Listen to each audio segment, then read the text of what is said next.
Assalamu alaikum wa rahmatullahi ta'ala wa barakatuh. Ndugu zangu watukufu wapenzi wa Allah, leo tena tarehe 31 taasisi yenu ya Khidmatul Umma chini ya mwenyekiti wake Sheikh Arif Suria, Allah leo ametuafikisha, tumekuja tena mtaa wa Nyambwela, kata ya Tandika, wilaya ya Temeke. Tumekuja alhamdulillah kugawa chakula hiki na juisi. Kama mnavyoona, tumewapa watoto na watu wazima chakula na juisi. Ndugu yangu Muislamu, hii ni juhudi ambayo taasisi yenu inafanya kila siku.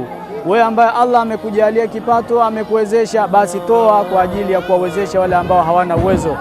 Miongoni mwa mambo ambayo Allah anatuhusia mojawapo ni jambo kama hili.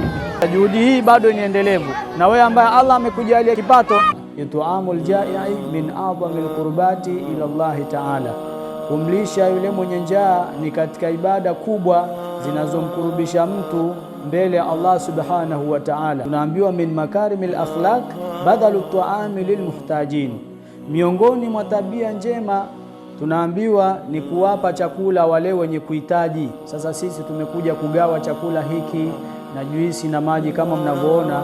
Hii ni miongoni mwa juhudi ambazo tunahitaji tuzifanye. Ndugu yangu Muislamu, wewe ambaye Allah anakuruzuku, basi gawa kwa ajili ya kuwapa wale ambao ni wahitaji.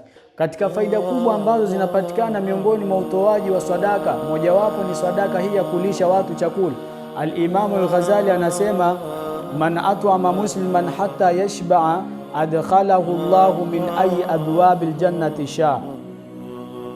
Yoyote atakayemlisha Muislamu mpaka akashiba, basi Allah atamuingiza mtu huyo katika milango ya peponi anayoitaka. Kwa hiyo ndugu yangu Muislamu, sisi tumekuja kugawa chakula hiki kama unavyoona, lakini pia tunakukumbusha na wewe, Allah amekujalia kipato, basi kigawe ili tuweze kuwafikishia wale ambao ni wahitaji.